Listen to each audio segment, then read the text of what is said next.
So next up, I have Tom Ciarlone. He's a partner at the Houston office of Kane, Russell, Coleman, and Logan. He co-chairs KRCL's Energy, Oil, and Gas Practice Group and sits on the firm's board of directors.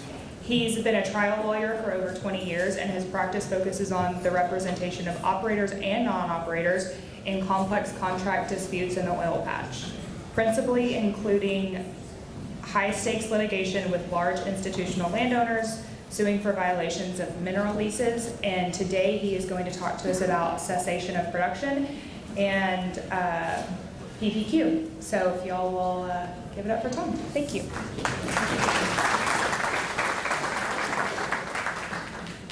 Good morning, everybody. We'll jump right into it and give you an overview of what we're going to talk about today. First and foremost, PPQ. We're going to talk about the genesis of PPQ, where it all began, and that is the Garcia v. King case. And then we'll talk about the evolution of PPQ as was articulated by the Clifton decision, which talks about the classic two-step test for production in paying quantities. Step one, as you probably know, is whether a well pays a profit. Doesn't matter how big or small, over operating expenses. So what are the big issues there that we'll talk about today? What is the time period? That's a huge battleground for PPQ cases. How do you go about calculating profit, and what expenses are included or excluded from the analysis? And frequently that's where the rubber meets the road in these cases.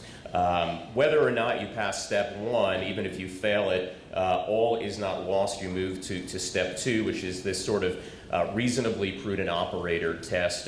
You can see the test there on the screen, and we'll talk about that a little later.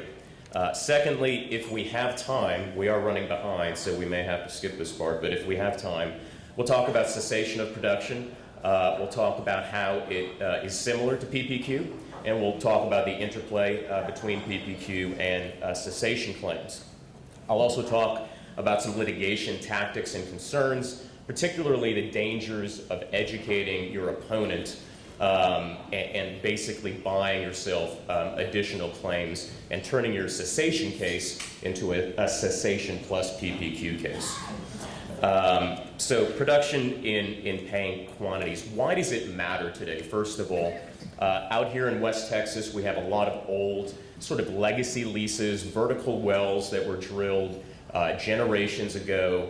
These are smaller tracts producing in nominal quantities. And frankly, it is just easy to not notice that you have a well or wells out there with PPQ problems. And the sooner you focus on it, the sooner you can take potentially prophylactic measures against these types of claims.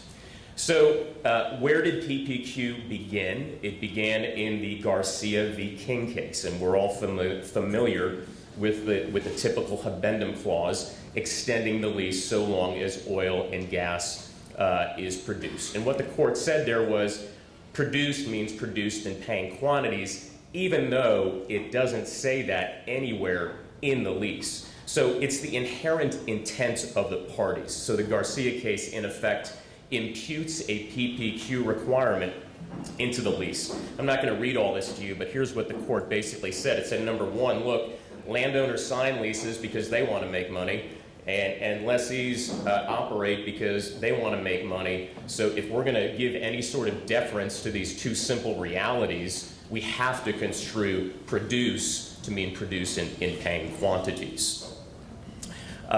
Three sort of key takeaways from the Garcia decision, the three sort of fundamental concepts you all should be familiar with as land professionals. Number one, as we just discussed, every habendum clause is going to implicitly require PPQ, regardless of whether there's any explicit mention. What is PPQ? It's just enough production to pay a profit over operating expenses. It could literally be as little as $1, and that would suffice. And finally, and this is one of the tough ones to sort of understand, the case talks about the fact that speculation about the future, talking about profits down the road, that will not be enough to hold a lease for purposes of PPQ. To talk about something that might be abundantly obvious, but maybe not, We, of course, have our mineral leases divided into two terms, a primary term and a secondary term. During the primary term, the operator has the discretion to drill or not to drill. It's completely up to them. The secondary term, of course, is perpetuated by production. As a natural consequence, PPQ is a creature of the secondary term only. So we're never going to be concerned with PPQ analysis within the primary term of the lease. Now, we do have some sort of surrogates, if you will, for PPQ, even if you can't sort of pass any of the tests articulated by the courts. And these are negotiated substitutes, things like shut-in royalties, reworking operations, continuous development and drilling clauses, and force majeure. So essentially what we have here is constructive production. But this must be in writing. These are purely creatures of contract. And also, again, at the risk of emphasizing the obvious, there must be actual production, and you actually have to be selling it. The minority rule, by contrast, in Oklahoma is capable of production and paying quantity. So not only do you have to be getting the production out of the ground, but you actually have to be marketing it and selling it. So let's talk about the two-step test for PPQ in Clifton. And so step one, again, is does the well pay a profit? And if not, number two, would a reasonably prudent operator continue to operate the well even though it's not currently producing a profit? So let's break those down. It sounds very simple getting from A to B, but these two tests can actually be quite convoluted. And so number one on this step one test of assessing profitability is what period of time do we look at? There's no cut and dried answer, unfortunately. It's a fact-intensive issue, and generally speaking, the only people who can decide what the time period is a jury. And so typically, or frequently, this is where cases are won and they're lost. Constricting or expanding the period within which you judge PPQ can frequently be the dispositive issue in these cases. So this applicable time horizon is where many of the big fights are had. Every case is different, and the unique circumstances of your case, of your lease, of your well are going to drive the analysis. And there can be no arbitrary limit. The courts have been very clear about this in terms of what the cap or what the minimum can be for this time period of judging PPQ. In the Clifton test, there's the language from the court. It says, look, there can be no time limit. And that is sort of a rock-solid rule.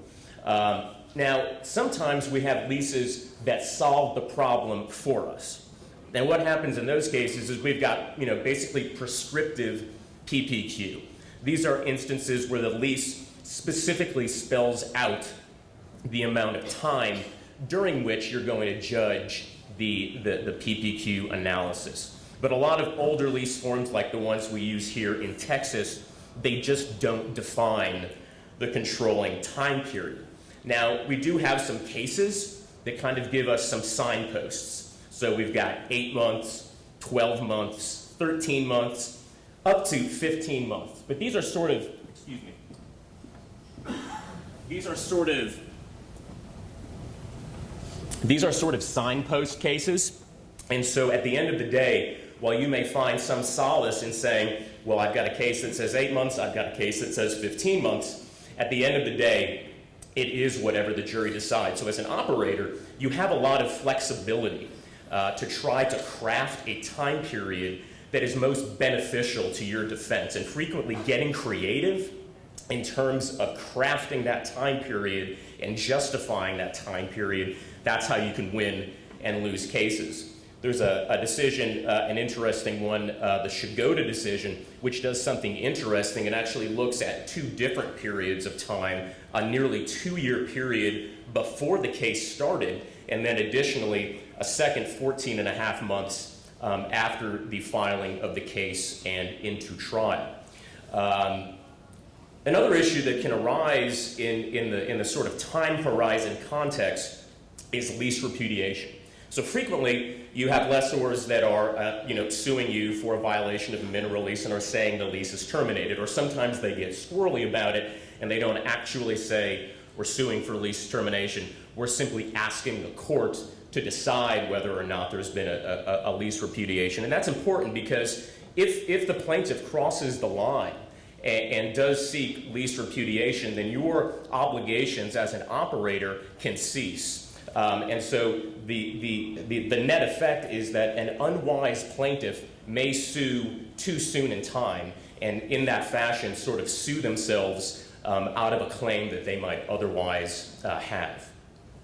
Now, again, the jury charge on PPQ, this is a decision out of the Texas Supreme Court, the Ladix decision. It says, look, you absolutely cannot tell a jury what the time period is for PPQ. The jury could go back and deliberate, and the plaintiffs can say it's 6 months, the defendants can say it's 24 months, and the jury may decide that it's 5 years. And that is perfectly within their province, and it's going to be reversible error if the jury is told specifically you must consider PPQ during a prescribed time period. It's up to the jury alone. And so what you have, this is sort of the plaintiff's lawyer on one side and the defense lawyer on the other side, sort of moving the signposts, because again, defining that period can be more advantageous for the operator or for the landowner, depending on the circumstances of the case, making the period longer or making the period shorter. Now, one thing to bear in mind is that well payout is not the test for profitability under PPQ. So overall well profitability, a well paying out, going from being in the red to being in the black, you don't have to show that for purposes of establishing PPQ. You don't have to show a profit on your total investment. And there's good policy reasons for that. It promotes exploration and production activity, and it promotes recovery of at least some of our investment expenses. So this first step from the Clifton decision, recall it is a two-step analysis. It's basically a mathematical exercise. It's generally deferential to operators. It militates in favor of further production, even in sort of substandard wells, and it's consistent with our policy in Texas. Now, the revenue side of the sort of mathematical equation is pretty simple. It's working interest income, gross income, minus the landowner royalty plus severance taxes. Overriding royalties, because they're carved out of the working interest, are going to be income attributable to the working interest. So we're not normally worrying too much about the revenue side of things. There's not too many fights that folks have on PPQ about the money coming in. Now, the issue tends to arise in what are the expenses, and operating and marketing expenses are the ones that factor in to the PPQ analysis. Now, since Garcia came out in 1942, the way we've operated wells and the costs associated with them have changed quite a bit. So a lot of the case law that talks about what expenses are included or not included is sort of out of date because times have sort of changed. But the question remains, what specific expense components are operating and marketing costs? And what this image here is sort of designed to show is that operators, of course, have the incentive to cut expenses, whereas landowners have an incentive to try to inflate expenses. So in litigation, the exercise we're going through frequently is trying to cut expenses while plaintiffs are trying to sort of boost expenses. Another issue that arises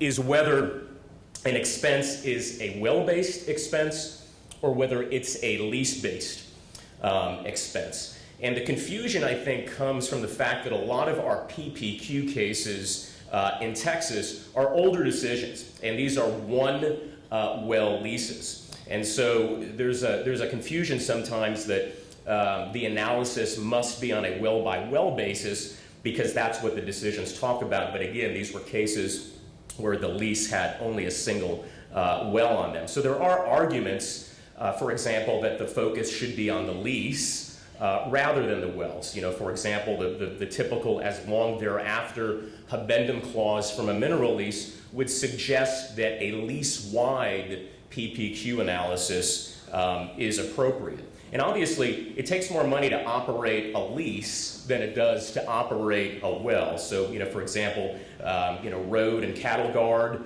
maintenance, that's going to be a lease expense, but maybe that's not going to be a well expense. So again, you have this clashing between operators and landowners about, do we look at the well, do we look at the lease, does that have the effect of lowering expenses or raising expenses? So again, where you set the goalposts is frequently dispositive in these PPQ cases. All that said, unless there's going to be a Pew clause or some equivalent in place, a single well that is producing in paying quantities should be sufficient to hold the entire leasehold for purposes of PPQ.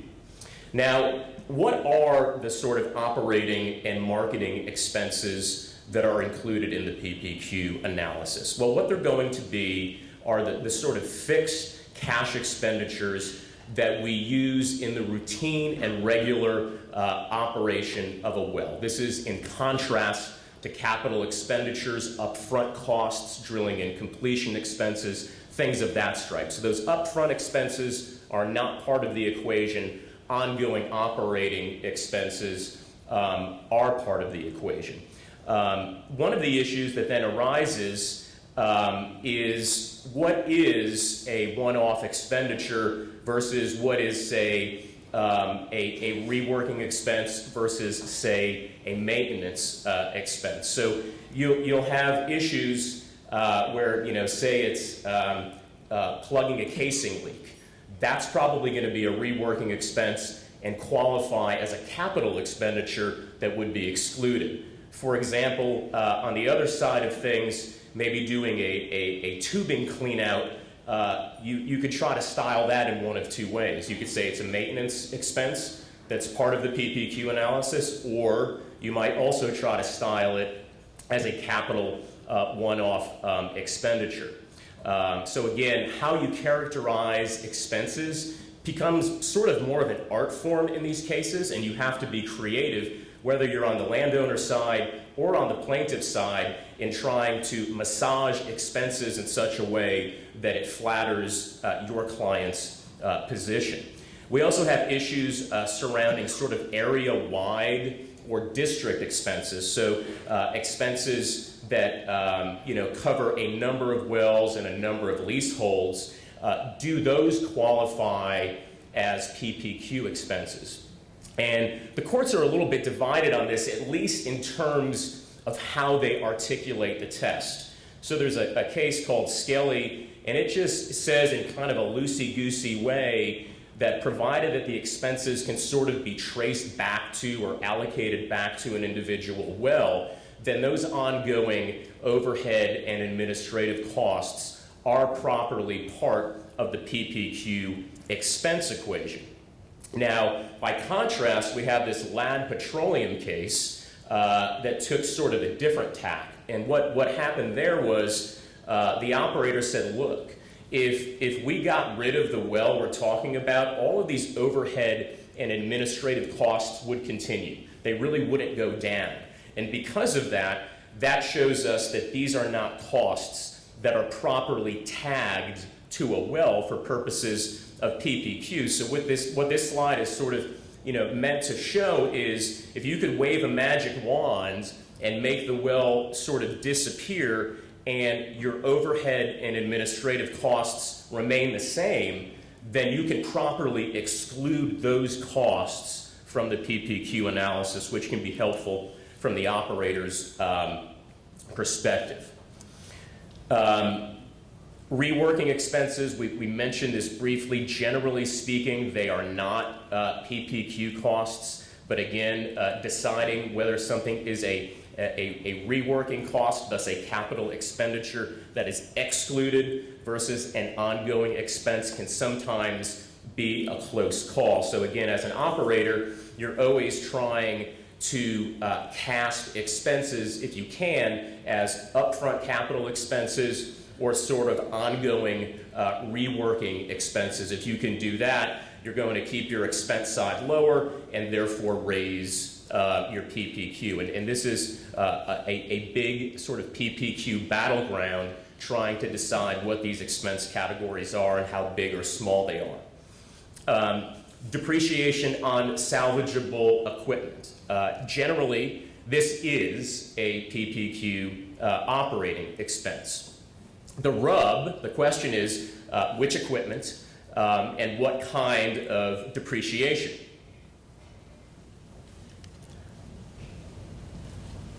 The answer is pretty straightforward, and the court in Kuntz addressed it and said, look, if the underlying investment is a capital investment, then drilling, completion, upfront costs, we're not going to take depreciation on that for purposes of PPQ because we wouldn't even deduct the upfront cost. By contrast, if we have depreciation on production equipment, things that are being used in the day-to-day operation of a well, sometimes these are referred to as lifting expenses, that sort of equipment and depreciation on that sort of equipment that's used on a day-to-day basis is a proper PPQ expense. And so up to now, we've sort of been talking about the kind of green shade accountant and how he would approach PPQ. And that's this whole step one of the PPQ analysis. But as we mentioned, it is a two-step test. So all, again, is not lost if you fail the accounting exercise. And I'm not going to lie, there are a lot of operators who are struggling to meet that first prong. It can be a very dicey exercise. But again, the burden is on the plaintiff, and the plaintiff doesn't have to just show that you fail the accounting test.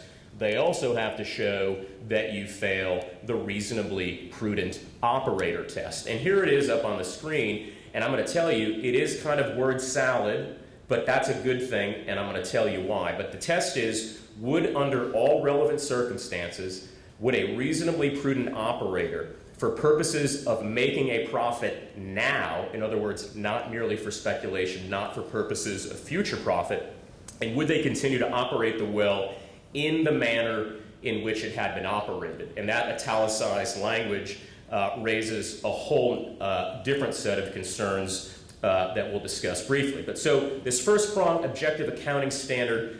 Second prong, a very subjective, again, word salad standard. And why is that a good thing for you as an operator? Number one, the perspective that the jury has to judge this from is not from the landowner. It's from the subjective perspective of a reasonably prudent operator. And that's a very sort of fact-intensive exercise. You're never going to get poured out of court on summary judgment in a PPQ case. And effectively, this second test, the reasonably prudent operator standard, in the hands of a good trial lawyer, what it essentially amounts to is whatever you can convince the jury it means. It is a very malleable test. And so even if you think you're sunk in a PPQ scenario, you've looked at the math, you've done the arithmetic, and you say, we are just out of luck here. The reality is that jury is going to go back and deliberate on this second prong from Clifton, and they could essentially use that test to find in your favor for any reason whatsoever. The test is just that sort of malleable. Now, one of the questions that arises is this idea of continuing to operate the well in the same way that it's been historically operated. Would an RPO do that? Now, that raises questions, particularly out here in West Texas, where we've got leases that are being held by older, vertical wells. Can you use a new drilling strategy? Can you use a new drilling method, drill into a new zone, use new technology or equipment? The plaintiff's lawyers will say absolutely not. So, if you're not going to continue operating, old technology and an old vertical well, if you can't make that profitable, then the analysis ends there. And I think a lot of the secondary literature you've seen, or that you can see, some of the law review articles and things of that stripe, they take that position. I think that's incorrect for a host of reasons, and this is the one thing I do in all of my talks is, if you want to know why I think this is wrong, send me an email and I'm going to get you a white paper on this very topic. And it's very important because, again, you can fail that first prong, but you can pass the second prong as long as a jury basically likes you. If you win the beauty contest at trial, you can win a PPQ case. And dealing with this issue of being able to say, yes, I can drill a horizontal well even if the current lease is being held by a vertical well, this is where you can make some hay. So send me an email if you want to learn a little bit more about that. Now, what are the factors that courts consider or that the jury considers when assessing whether a reasonably prudent operator would continue to operate the well? So these are the factors that the pattern jury instructions talk to us about. So we've got the state of the reservoir, the price for which production is selling, what are wells in the area doing, how are they performing, what are the associated sort of operating and marketing expenses, net profit, any special contract provisions, good or bad, favorable to the operator, unfavorable to the operator, a reasonable period of time under the circumstances, and whether the lessee is holding only for speculative purposes. Now, these are the only factors that a jury is going to be instructed on. So if you have a trial, if you go into court, these are the only factors that the jury is going to be told about. However, that does not mean that during the trial of the case, you can't point out and argue other factors. You can and you should, but the only factors that the jury will be explicitly charged on is this enumerated list. So again, as a practical matter, this test of is or isn't it speculation, like so much of PPQ, it's just very fact intensive. It's what a jury is going to decide, but there are some examples of what would sort of fall into the speculation category. I'm doing this for future profits. Attempts to sell the lease, attempts to have the leasehold appraised, and any kind of farm out discussions or negotiations, especially if the whole point is to drill a new well or drilling into a different formation. Additionally, if you've got sort of price forecasting emails going back and forth within your organization, that's something that could potentially be used against you as proof that you're really sort of speculating about the future. So as always, sort of be careful what you reduce to writing. Now, this RPO analysis on profitability is sort of interesting because it can mean two different things depending on whether we're talking about step one, the accounting test, or step two, the reasonably prudent operator test. So, for example, in this Red Deer case, there was a $200,000 workover operation, had to be done about every 10 years. And the court agreed that for purposes of step one, for purposes of the accounting test, that is a workover expense, that's a capital expenditure, so it's excluded from the PPQ analysis. Now, by contrast, when we go to step two and we talk about a reasonably prudent operator, the court says, well, hang on a second, a recurring expense of $200,000 every 10 years is in fact something a reasonably prudent operator would think about when deciding whether to continue to operate the lease. So, these workover costs and whether they're capital expenditures or not plays into both step one and step two, but the upshot and the significance can be different depending on which prong of the test you're on.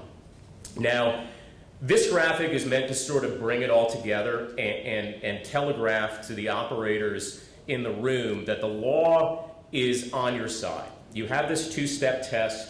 The accounting test is generally deferential to operators, but even if you fail it, you have this very malleable, reasonably prudent operator test, and the challenger, the guy jumping over the hurdles here is the plaintiff, is the landowner, and he's the one who's going to have to carry the evidentiary burden on both of these issues, and they're never going to get a summary judgment. These cases just can't be decided on summary judgment, so a landowner has to be invested in taking this case all the way to trial, all the way to appeal, all the way to the end of the road, as this graphic or image is meant to emphasize. So as operators, we have the luxury of making it very painful and difficult for landowners if they want to challenge a lease on the basis of PPQ.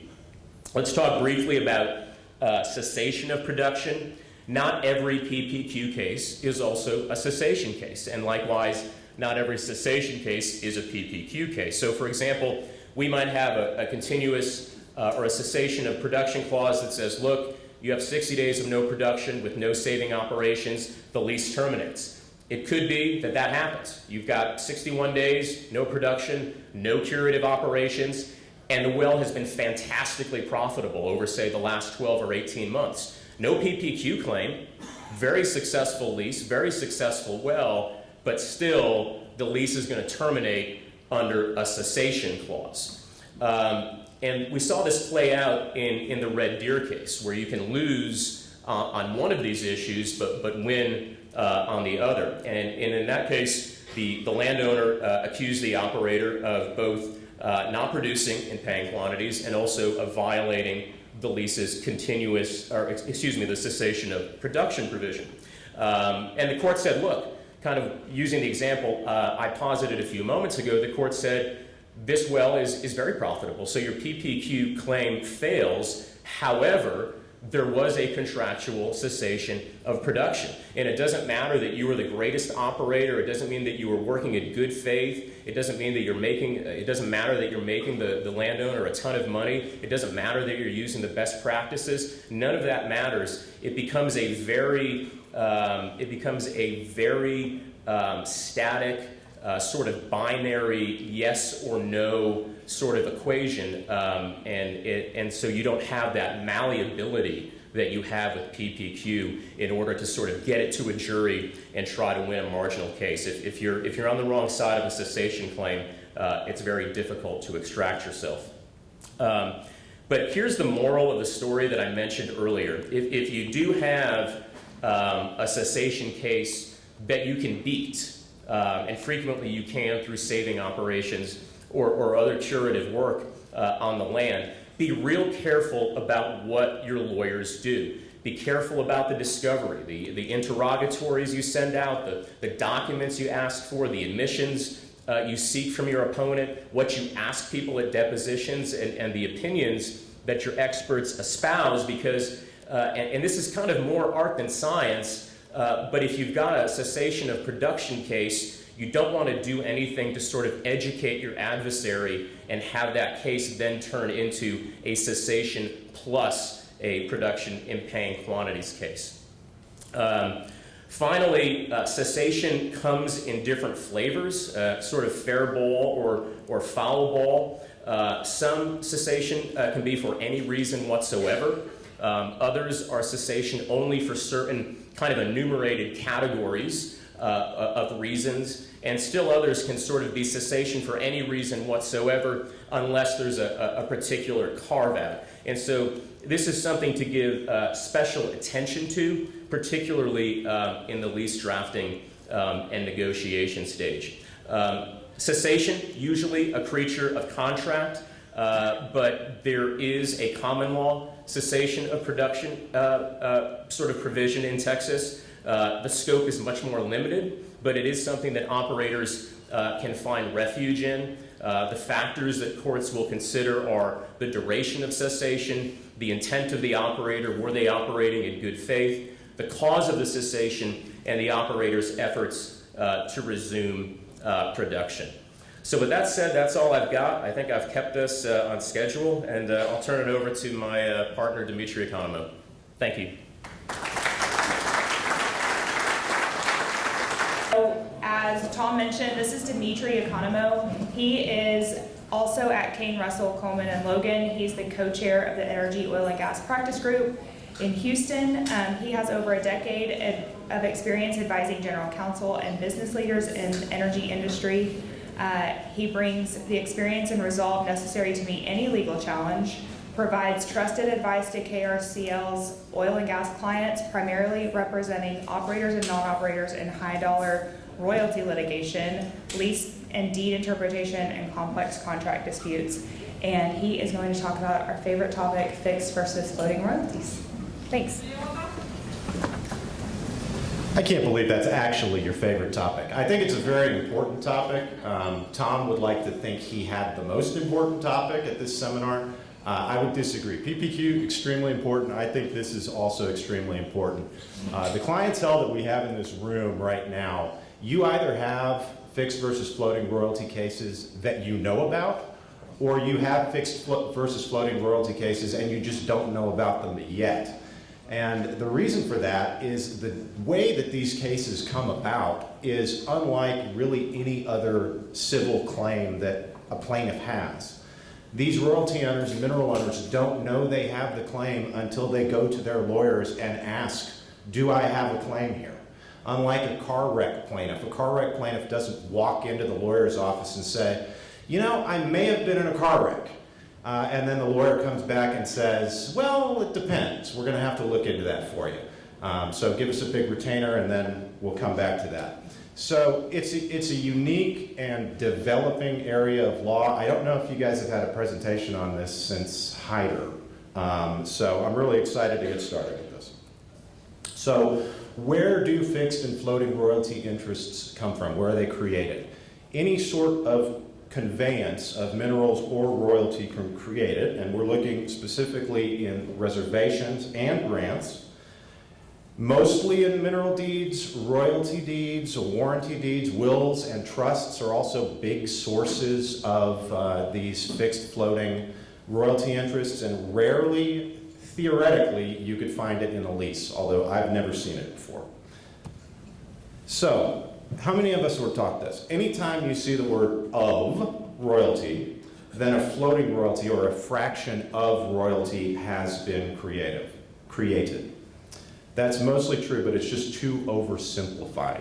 So if you're explaining this to a young landman or to a tech, you have to go a little bit further than that.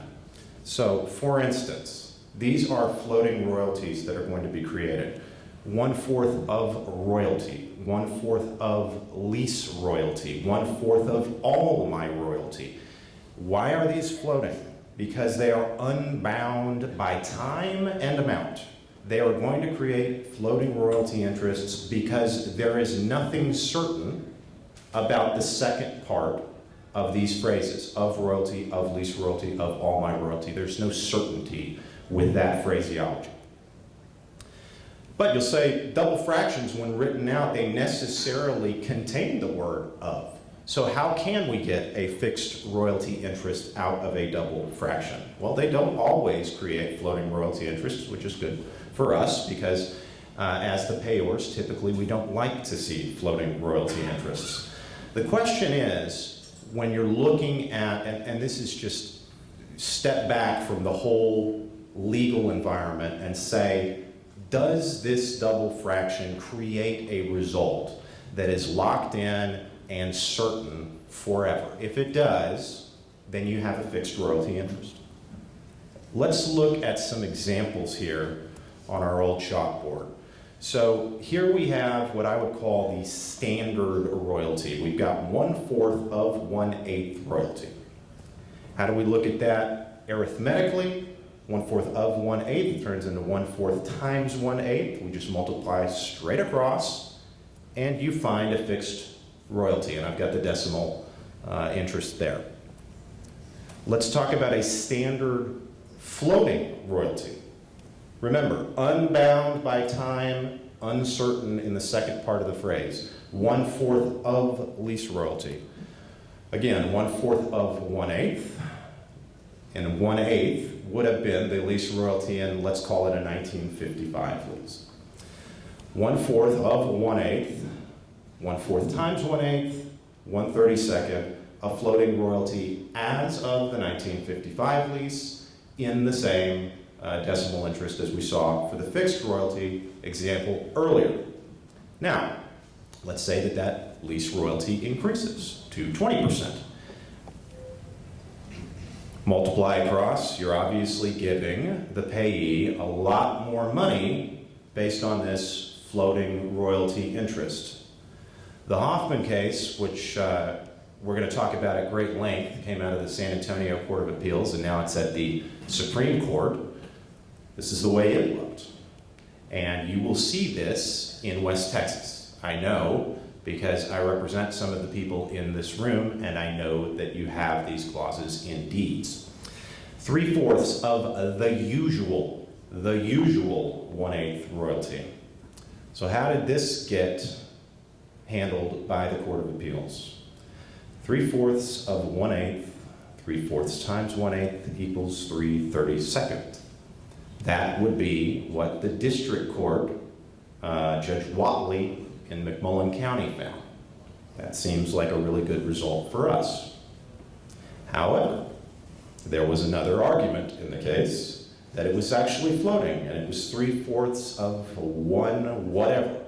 1/5, 1/4, it doesn't matter, it floats with the lease. And ultimately, as we're going to see in detail about this case, Court of Appeals, despite multiple references to 3/32 in the actual instrument that was under interpretation, found the floating royalty. So where do we come from? How do we see these cases develop over time? Again, as I stated at the very beginning, most of the royalty owners don't know they have these claims until they go to their lawyer's office and ask the plaintiff's lawyer whether or not they have the claims. So in history, we go along, we are issuing division orders for a fixed royalty. Royalty owner is signing them and sending them back. We send cartoon bags of money and more division orders. They all get approved for years and years and years. And I'm not talking about a small period of time. I'm talking about for decades, for 50 years, for 75 years. This continues. They sign the division orders. They take little notes on the division orders. They do math on the side of the paper. All of this is filed away in file cabinets. So you would think we've got great, great evidence that shows that they believe they actually have the fixed royalty, the smaller amount that we would like to pay. But they do, in fact, go to their lawyer's office, and then all those 75 years of division orders are promptly revoked, and at the same time, you are probably being served with a lawsuit. This has been brewing for months in the plaintiff's attorney's office and in the royalty owner's office. And you're getting it sprung on you all at once. So you may ask yourself when this happens, what did we do wrong? Nothing. You didn't do anything wrong. Your text didn't do anything wrong. Landman, DO, nobody did anything wrong. Not even the lawyers. Nobody did anything wrong because you were paying the fixed royalty, and for 75 years they were taking the benefits.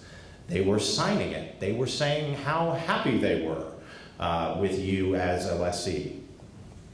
So what do you need to be looking at to attempt to identify where these problems could crop up?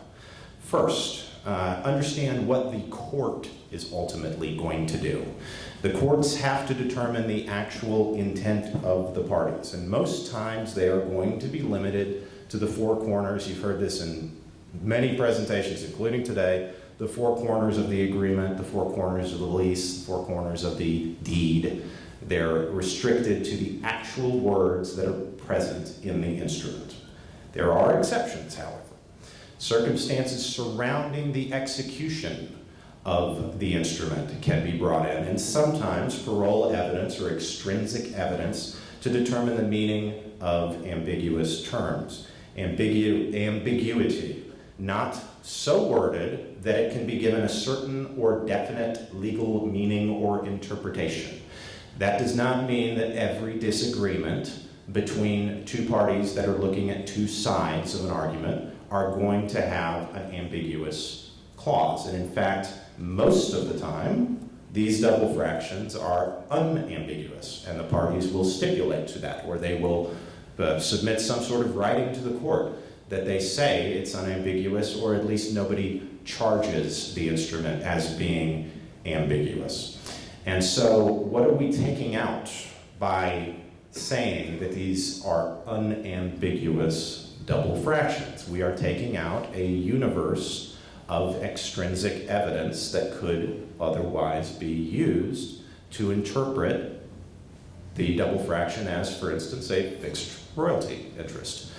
Now, why would we do that, right? Because all of the evidence that we just talked about, all the 75 years of evidence that we've found in their file cabinets through discovery, we want to use all that. Well, what we do is we use that in our defenses, not necessarily in the interpretation of the agreement. So we're still using all of that great history, all of those great handwritten notes. We're still going to get to use them, but we use them in our defense rather than in the contract interpretation. So as a backstop, for instance, if the court finds that a double fraction is in fact a floating royalty, that does not extinguish the payor's defenses. Now, plaintiff's attorney will say, no, Demetri, you're absolutely wrong.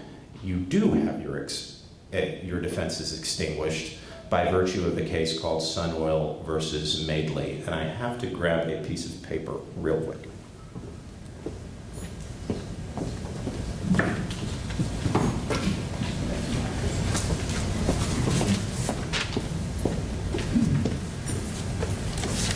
All right, thank you for your patience there as I left the microphone and the live streaming. Okay, so Sunoil, basically what you need to know about Sunoil is this, is that the facts of the case are generally unimportant for what I'm going to deliver to you right now, except that you need to know that this was a lease interpretation case, and while the parties had differing interpretations, they both agreed that the provision was unambiguous. The court considered an internal memorandum, which was created after the time of the drafting of the instrument which was under review. So you have this later dated internal memorandum, which more or less confirms one of the two differing interpretations. The court said, the Supreme Court says that the lower courts erred by considering this later drafted internal memorandum because it's considered subsequent conduct. But again, what Sunoil is talking about is consideration for the purpose of interpretation of the clause, not as to defenses. Okay? So, as I said, moving away from this, language that's used in double fractions is usually plain and thus unambiguous, but there are some exceptions. You could see in a double fraction reference to the lease royalty in my existing lease or in my lease. That could cause the court to have to go consult some other document in order to figure out what the heck is going on. And then you have word fraction confusion. You know, one day we're going to stop having words and fractions in the same sentences, but sometimes you do see something like 1/4 parentheses 3/4, and that has to be resolved some way. We do still draft like that, don't we? Yes, we do. Okay. Deed interpretation, again, focusing on the intent of the parties expressed by the language that is in the instrument itself, and then very important for these double fraction cases, harmonizing all parts of the instrument. Because in these cases, you end up very often having multiple references in different parts of the conveyance, multiple references to different fractions, whether they be different double fractions or different single fractions. So this is where the rubber meets the road for a lot of the cases that we're going to look at during this. What does harmonizing mean? Sort of a knockout game. We're going to, because there's no way to actually take two things that are completely different and mush them together somehow. So somebody's going to get knocked out. And determining what the parties actually meant, which one of the 2 or 3 options did they really mean. Courts tend Although this is not universal, courts tend to favor the greater grant. So whatever is greater in granting or reserving, the greater amount is consistent with the courts, and you've heard this before, the court's canon not to read certain documents to allow a forfeiture to occur or to police preventing forfeitures. So let's talk about a couple of cases, and this is where I'm really glad that we had the slide deck, because this would have been impossible to do without it. So these are cases that we're going to go through, and you've heard about these cases. People have presented on HISAW to you for sure. What was that, 2015-ish? So HISAW has conflicting double royalty, double fractions. The first term, 1/3 of 1/8. The second term, 1/3 of my royalty. And some of you are going to have these memorized, and you're going to say, Demetri, that's not exactly what it says. I'm just cleaning it up for the purpose of this demonstration. So 1/3 of 1/8, and then the second term being 1/3 of my royalty. As we know, of my royalty is unbound by time and amount. Who knows what 1/3 of my royalty means? So between these two, what do you think happened? Well, the court went with the greater grant. It went with 1/3 of my royalty, which is a floating 1/3. U.S. Shale versus Laborde, we have, again, two conflicting double fractions. We have 1/16 of production, 1/2 of royalty, unbound by time and amount. Now, we have surrounding circumstances in this case which are under consideration. We have a 1/8 lease royalty. So, you start seeing where everybody gets so confused in this case, because naturally 1/2 times 1/8 equals 1/16. But what did the court do in this case? Another win for the floating royalty. Lovell versus White. The first term is 1/32 royalty. That's the way it was written. The second term is 1/4 of royalty. Surrounding circumstances, 1/8 lease royalty. Same kind of problem, right? 1/4 of royalty was the resolution, just like the previous case. Butler versus Horton. 1/2 of the usual 1/8. So now we're starting to see that phrase that I cautioned you about, that I know you have in your deeds. Second term, 1/2 of all royalty. What do you think the resolution was in this case? Again, floating royalty, 1/2 of royalty. Hoffman v. Thompson. So this is one of the two cases that is currently at the Supreme Court on fixed versus floating royalty interests. The cases are almost on the exact same time schedule, almost. They are not twins, as you can see, and you will see, excuse me. As you will see, they're not exactly twins. So they're not going to be resolved by a twin opinion, like we sometimes do see. But they're both very important. They reach different results at the courts of appeal, and they come from two very different courts of appeal. Hoffman versus Thompson came from San Antonio, 3-judge panel, 3-0, all Democrats in favor of the floating royalty. Now I say all Democrats, I'm not trying to say that there is anything wrong with being a Democrat, except maybe in this room. There's nothing wrong with it, and I don't mean to say that these are politically motivated decisions. You just happen to see the floating royalty cases coming consistently out of places like San Antonio. And there are no more Republicans in San Antonio with the retirement of Justice Marion. Van Dyke versus Navigator is the other case. That comes out of Martin County and the Eastland Court of Appeals. Very different environment, as you can imagine.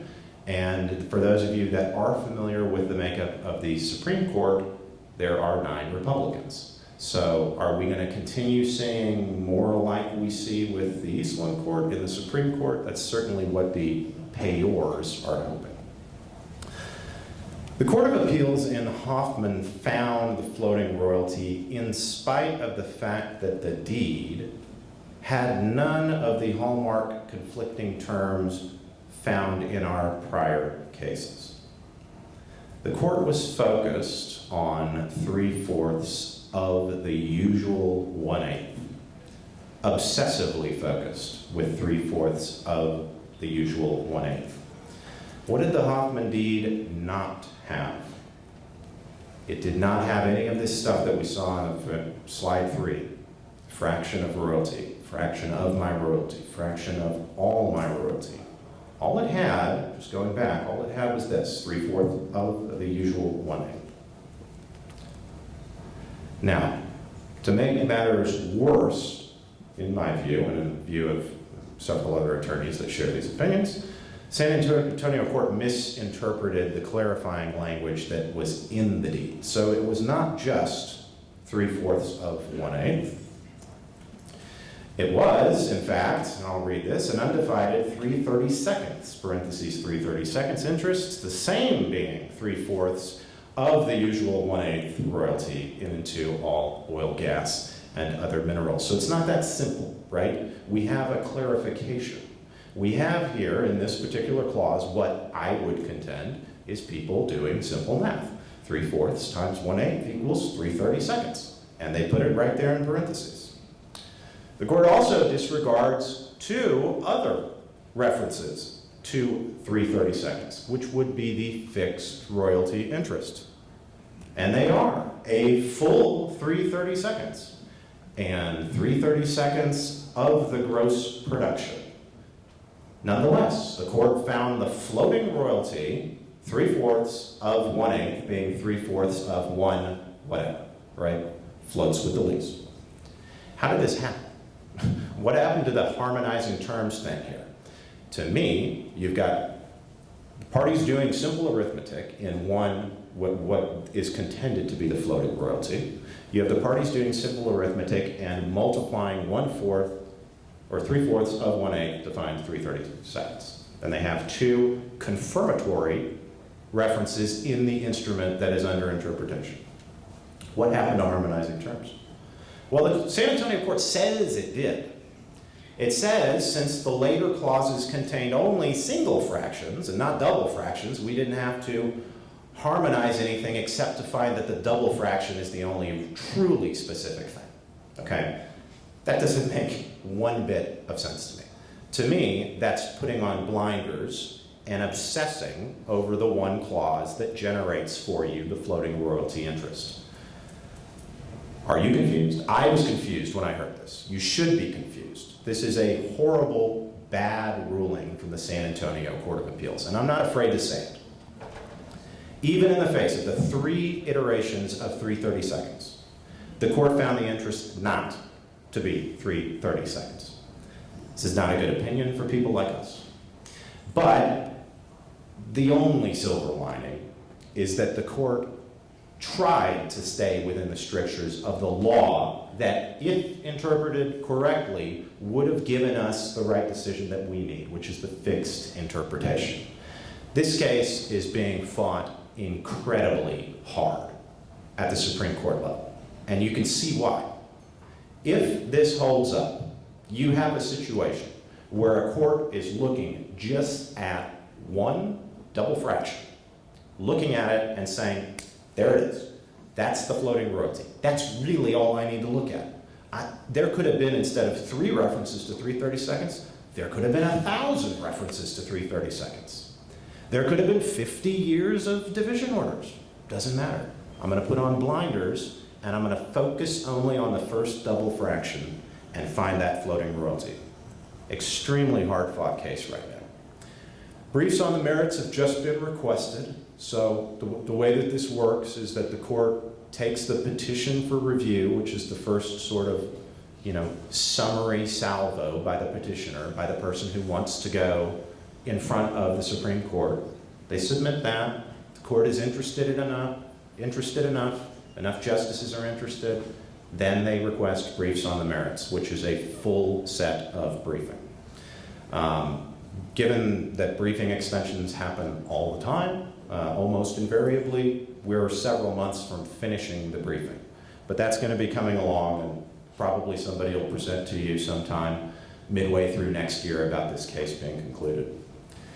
Amici, amicus briefs. Amicus curiae are friends of the court. They are people that are concerned about the outcome of the case, that it may directly affect them. They may, say that this is going to have broad, far-reaching effects to the state of Texas or to the oil and gas industry. Like Texoga is obviously a very common provider of amicus briefs. So I wonder if we will see Texoga in this case. Maybe is going to be affected by this. I know for a fact, and they've said it in their amicus brief, that they are going to be affected by this. They have deeds that are going to affect their interest about this. Texoga may or may not jump into this case.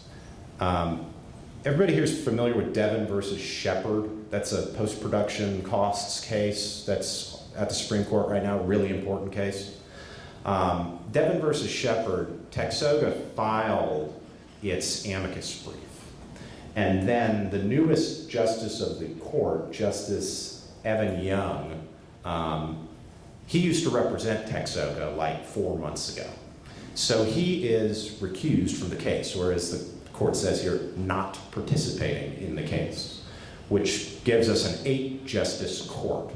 And that's not really a great thing. I mean, you do want to have one of your big cheerleaders, and I'm not saying that Justice Young is anything other than perfectly impartial, but you do want to have somebody that understands this business on the court, talking to the other justices.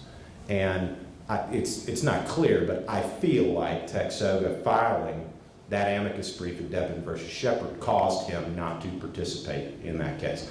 And just as an aside, does anybody know what happens on a 4-4 deadlocked 8-justice court in Texas? It's very unusual. In Texas, we don't draw from hats or throw dice or anything like that. Once the 4-4 deadlock happens, that is reported to the governor. Governor Abbott, former Supreme Court Justice Abbott, gets notice that there is a 4-4 deadlock in a case. He gets notice of exactly what the case is, so he probably knows exactly what the hang-up is. And he also gets to pick, with full, wide discretion, gets to pick his own substitute justice to go in there and basically do his will, because there's no checks and balances on that kind of thing. That's just an aside. I think it's a very interesting, sort of wacky thing that we have in Texas. Current Fifth Circuit Judge Don Willett has written a really great law review article that's been pared down to an ABA article. If you're interested in what all the different cases, or all the different states do on 4-4 deadlocks, picking out of jack-o'-lanterns and things like that, you can go read that. It's a lot of fun. Or at least I think it's a lot of fun. All right, Van Dyke versus Navigator. This is an interesting case too. It's not quite like Hoffman versus Thompson. In Van Dyke, there aren't conflicting terms.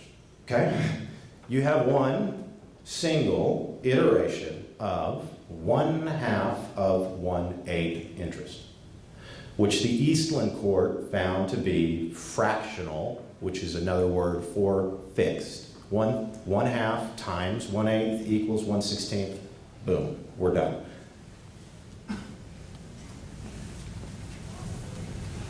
It's an interesting case. Again, sort of some inside baseball here. As you may know, the Eastland Court is extremely small. There's only three justices on that court. For some reason, in Van Dyke, 2 of the justices, either because of previous involvement or whatever, did not participate. So you only had 1 live justice on that court who was available to decide that case. So they brought Jim Wright, the former Chief Justice of Eastland, out of retirement to hear Van Dyke, and actually he wrote the opinion.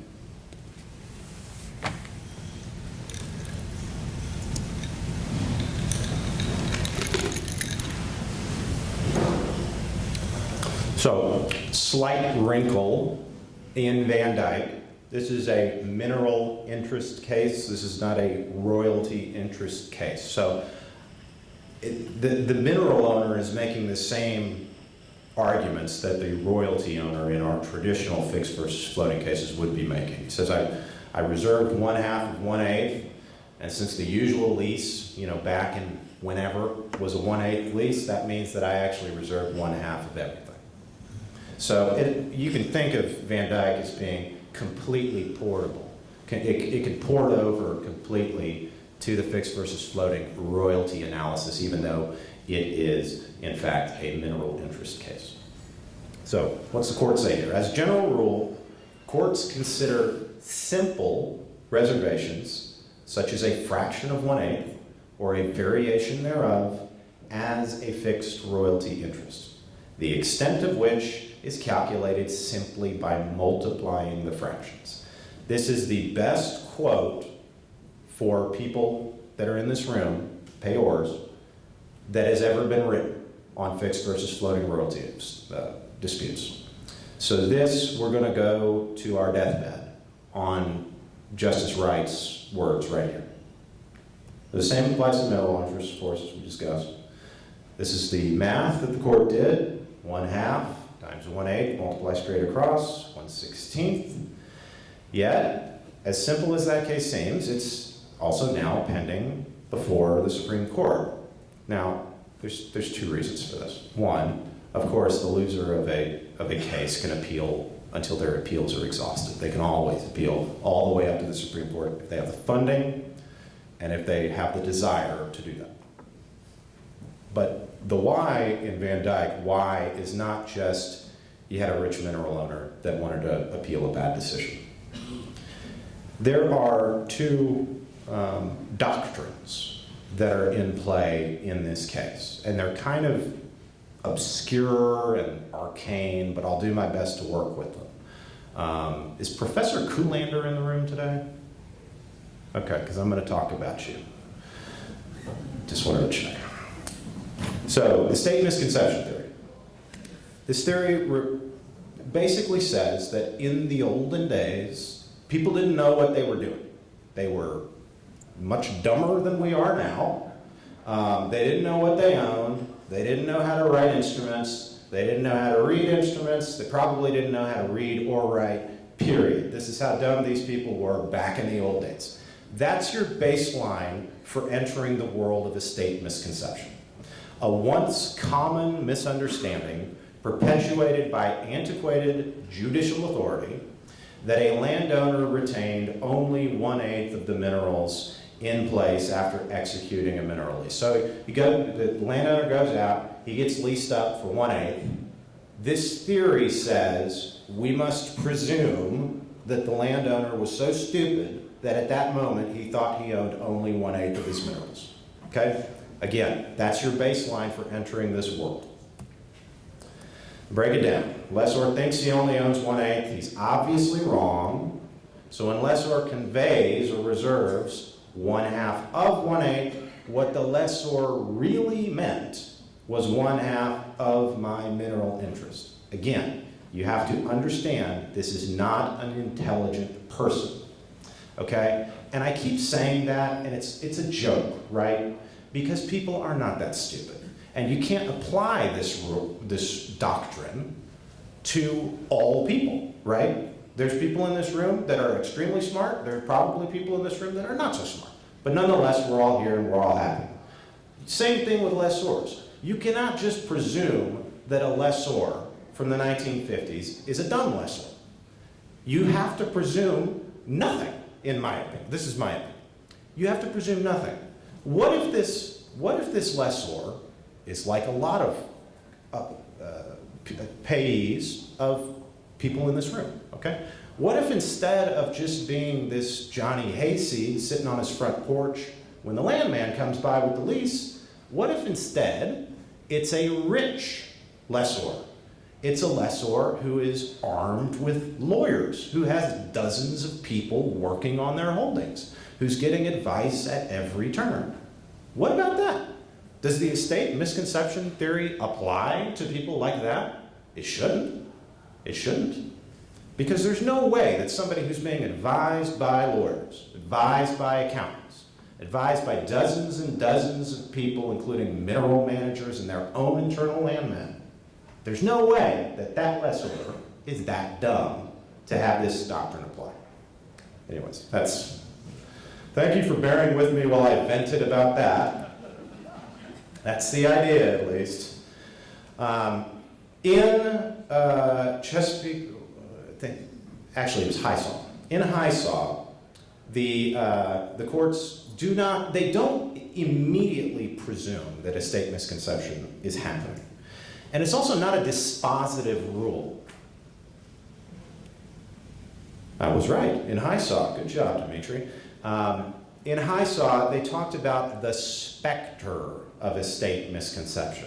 That there has to be some spooky thing that's going on, some black magic that says this lessor was dumb enough to have this apply. You know, whether it's, and I apologize for having offended Ethel Highsaw, but Ethel Highsaw was one such person, okay?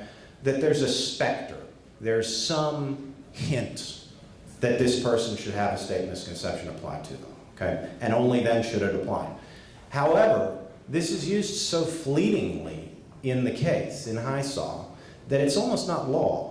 It's halfway between being what we call dicta, which is not an actual legal holding, and a holding itself, okay? But it's not law. It needs to be developed. So what we have with Van Dyke is perhaps an opportunity for the court to go and develop this. And Professor Kuhlander has submitted an amicus brief in support of the floating royalty position, which in this case requires that a state misconception be applied. He says these are very important old doctrines that title examiners and attorneys have been relying on for years and years and years, and they need to keep going. Okay, maybe what the court does is they just take a step back and examine this case as it was. I don't know very much about the Van Dykes, okay? I don't know whether, you know, I'm sure in the record below you could look in and find reasons that a state misconception could or couldn't apply, but take a step back and look at this case by itself. Somebody before me, Brandon maybe, said that the court often punts on cases. The Texas Supreme Court has a 170-year history of not fully deciding cases that are before it.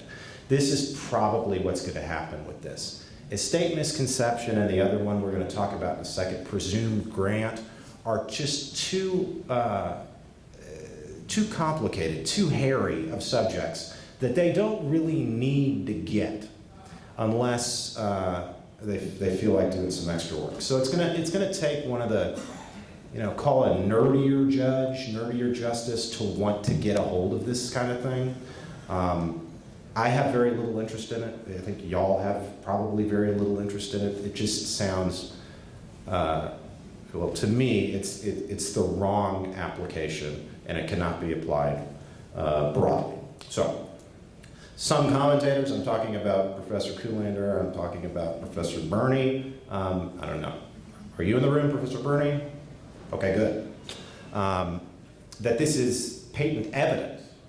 The parties were operating under the estate misconception. Anytime you see of 1/8, this is the evidence that you're looking for estate misconception. Now, what does this do? This thrusts us into applying the same rule to everybody. Whether it's the person sitting on their porch with absolutely no idea what an oil and gas lease is, it has to be explained to them when they put it in their hands, as opposed to the person that has 50 people on staff working day and night to make sure that their holdings are in good shape and make sure they're paid the right amount. That's what this does. That ignores the Supreme Court's interpretive canons that say we're going to look at the whole instrument. We're going to take a holistic approach. We're going to harmonize terms. And also, we are refusing to say that estate misconception is a presumption.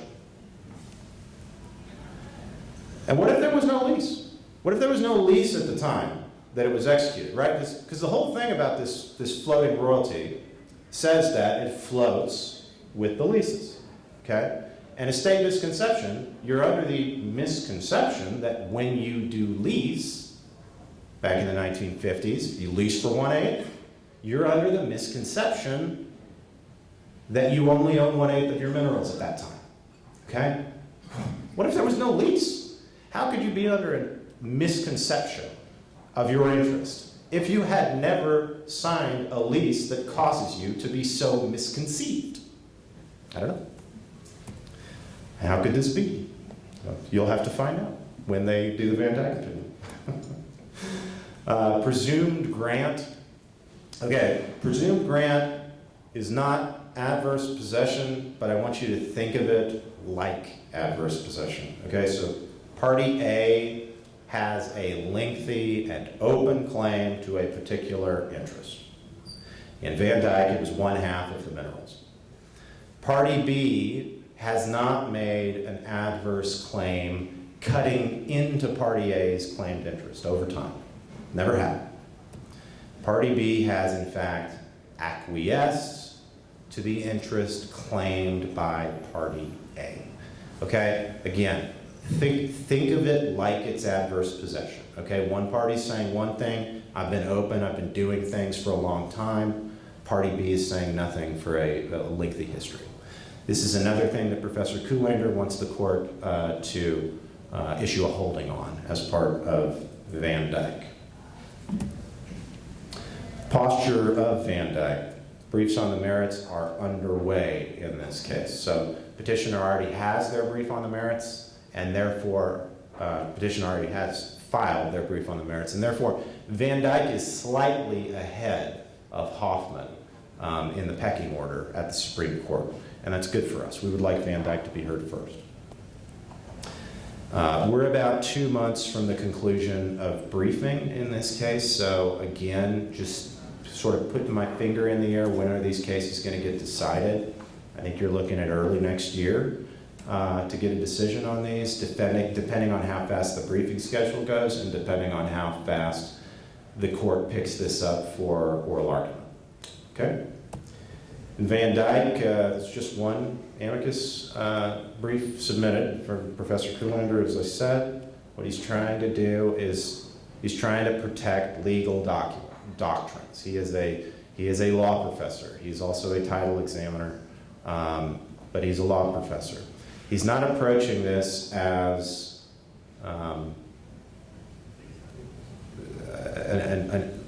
a group of amici that are favorable to our industry might approach it, that it has business impacts or it has industry impacts and has impacts to the state of Texas.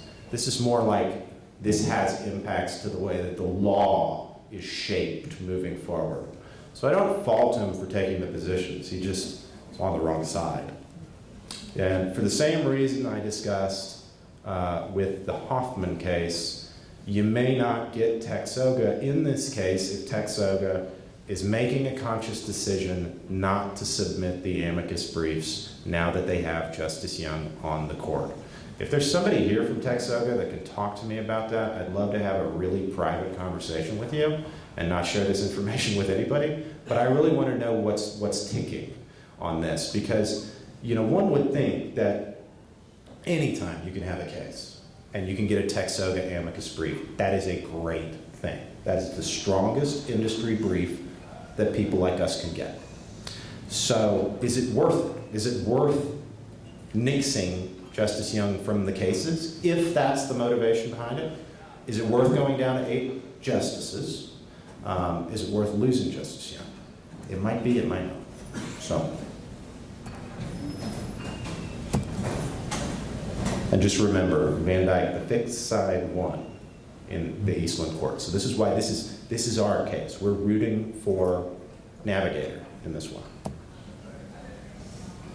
Oh, and I bet we have Navigator people in here. I probably should have told you you could go, take a break, because you already know about that case.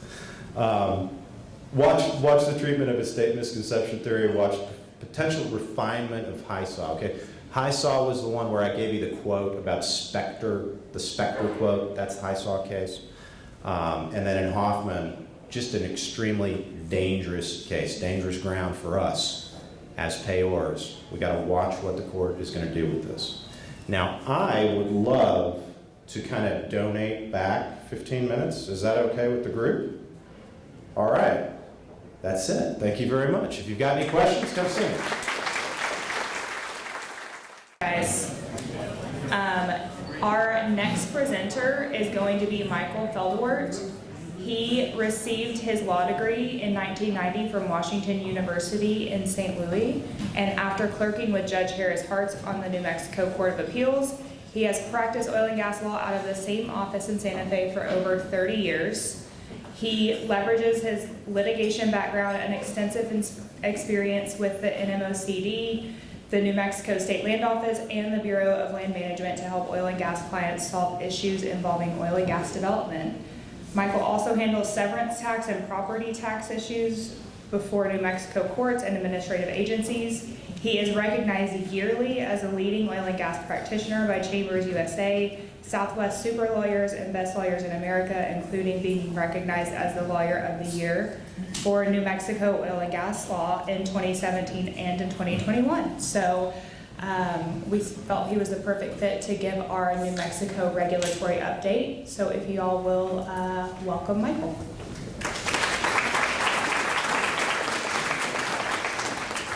St. Louis, I love that. It is St. Louis, I like it. Thanks for sticking around this afternoon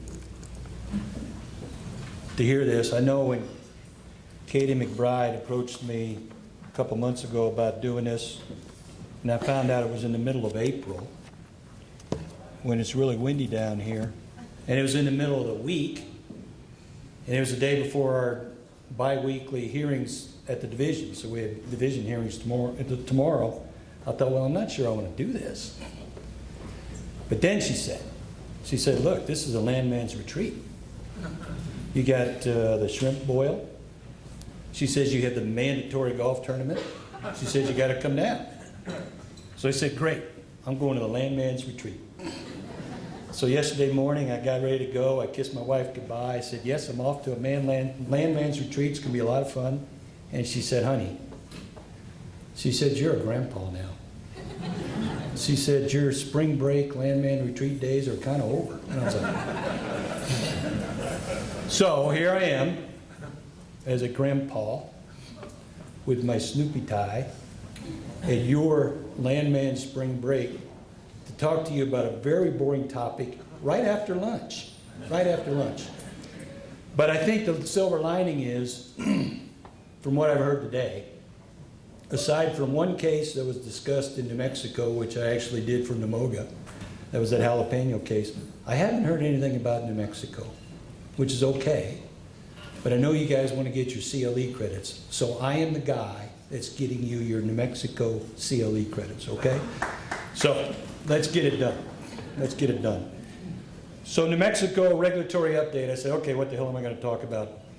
And I thought about, well, what have we been dealing with? Myself, in my office, and other practitioners in New Mexico over the last year or so, okay?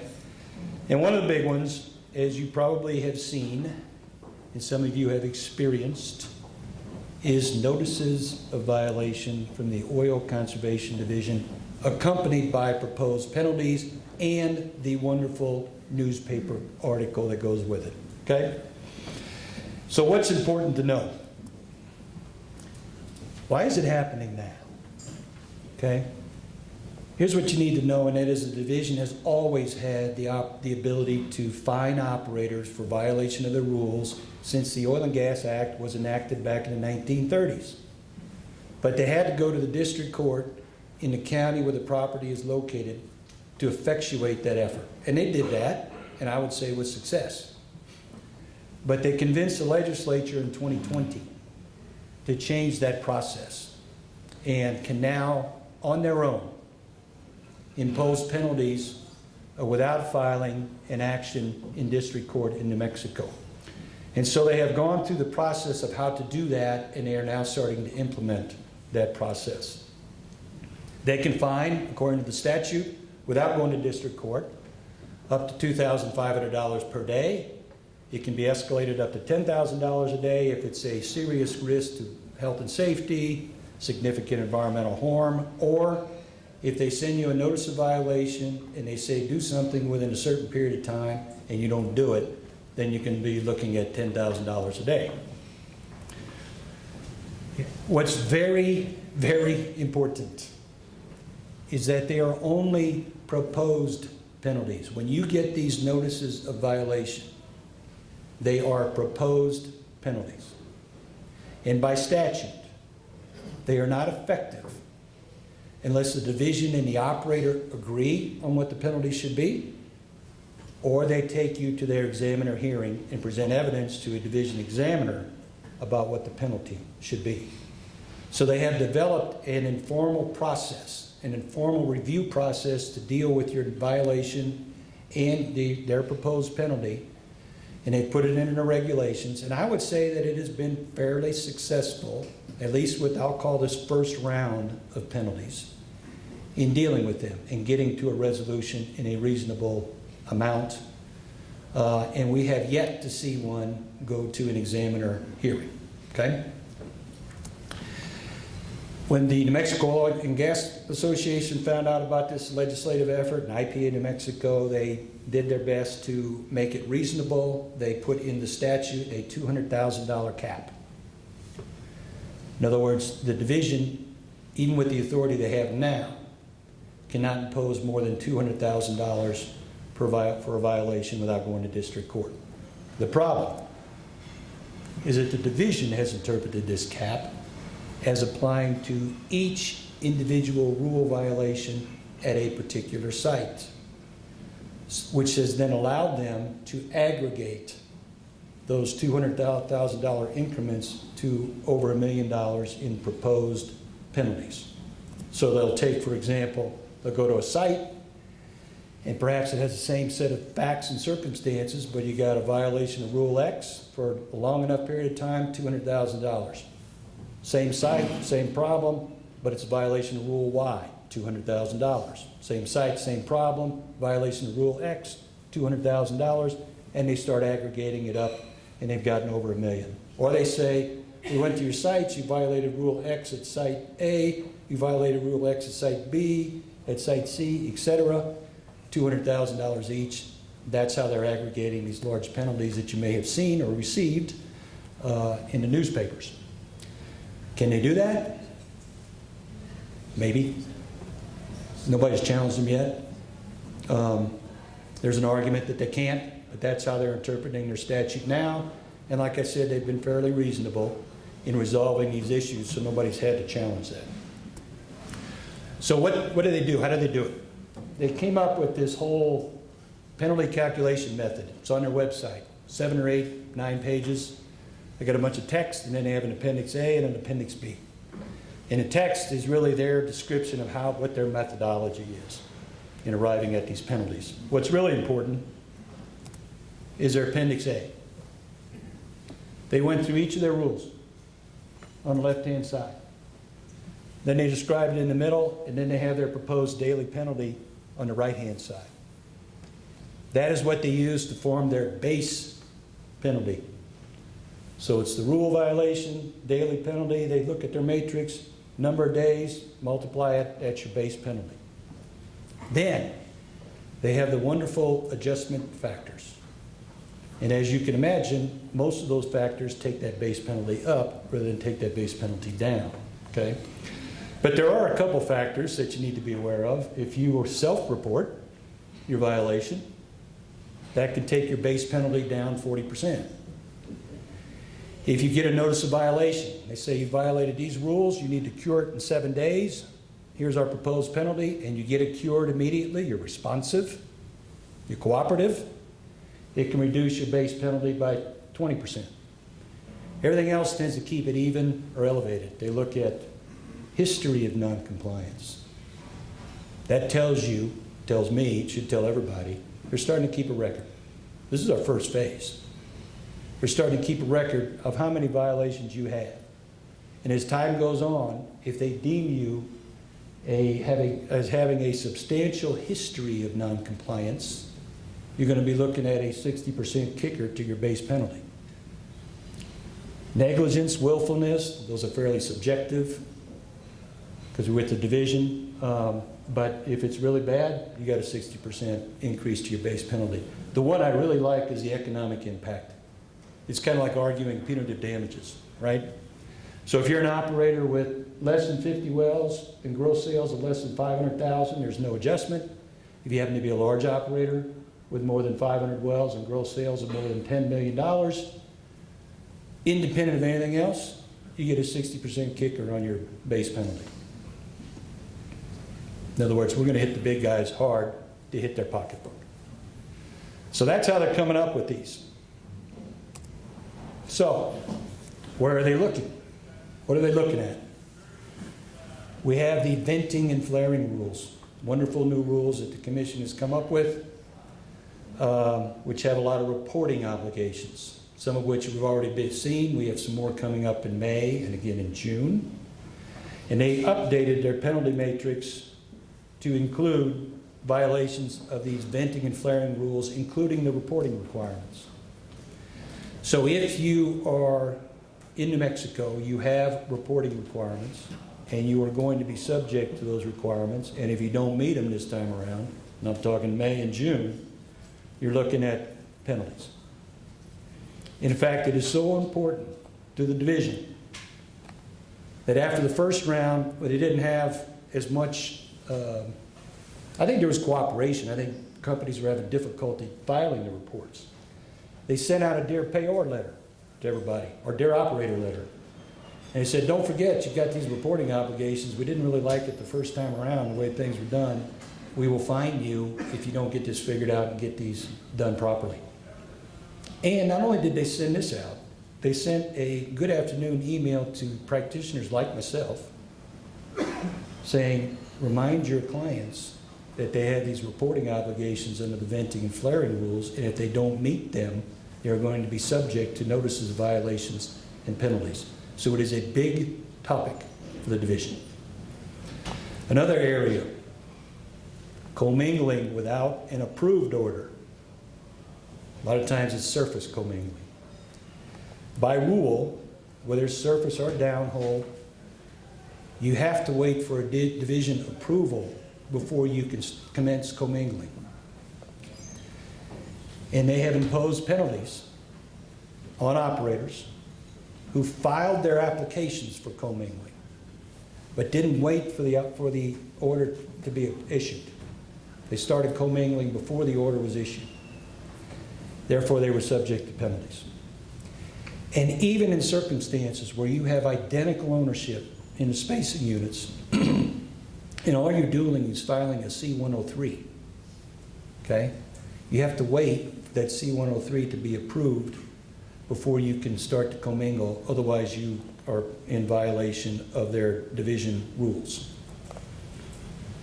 Another area of concern is our C-104s or C-105s and our production reports, our monthly production reports. So the C-104s, those are the authorizations to transport, okay? You can't move your oil and gas until you filed and got approval for your C-104s. Your C-105s are your completion reports. Those are supposed to be filed within 45 days following completion of the well. The division has found that people would be submitting their C-104s and having never filed their C-105s. So they have actually rejected the C-104s and said, where's your C-105s? And then when you filed your C-105s and your C-104s, they were late, and therefore they've been subjected to notices of violation and penalties, which have always been worked out this first time around. But it's an area of importance to them. But even more important is these monthly production reports, these C-115Bs, or sorry, C-115s, which play into the C-115Bs, and we'll get to that in a minute, but the C-115s. Those are due based for production, as you know, the 15th day of the second month following production. For injection, it's monthly. Those are mandatory. They got to be filed. Yet we've had penalties issued for various operators for failing to file those production reports. We had circumstances where they've been just under $1 million in potential penalties because of a chronic failure to file these reports on time. Okay? Timeliness and accuracy of those reports is a big issue for this director, and I don't necessarily blame her. She talked about it at the last NMOGA regulatory practices meeting. She used words like very important, critical to our system. Very frustrating to her that it's not getting done. She is not very sympathetic if you're not filing your monthly production reports in a timely fashion, because she is concerned about the impact that has on our severance tax reporting, on our royalty reporting, the ability of the agencies to audit for that, and more important, these C-115s, production reports, are used to determine your gas capture percentage under the new venting and flaring rules. So they are intertwined in a lot of different things. And we have been instructed. She has instructed our clients, she's instructed other clients or other operators who've had this problems that the number one thing is to get them in on time. But we know that a lot of times operators are having difficulty getting the data for a lot of different and legitimate reasons. And if that is a chronic problem, they have said to contact the Oil Conservation Engineering Bureau. Typically Brandon Powell, he'll get back to you, and talk to him and them about the problem, why your data is not accurate when you file it, and they will try to work with you to resolve the issues and get them done in a timely fashion. And I'm concerned that the division is moving towards, and we've heard down the term locking down the ability of operators to file modifications, to adjustments, prior period adjustments to your C-115 monthly production reports. And they're going to get to a point, I'm afraid, where they won't let you do that without administrative approval. They'll lock it down. You won't be able to do it. All of which is to get you back to this point, and that is if you've got a chronic problem, contact the agency, talk to them about it, and see what they can do to work it out. Now, as of yesterday afternoon, everybody should go to the division's website. They issued guidelines on the interplay between the C-115s and the C-115Bs, as in boy, which is the venting and flaring reports that are utilized to determine your gas capture percentage, to determine your venting and flaring that is occurring.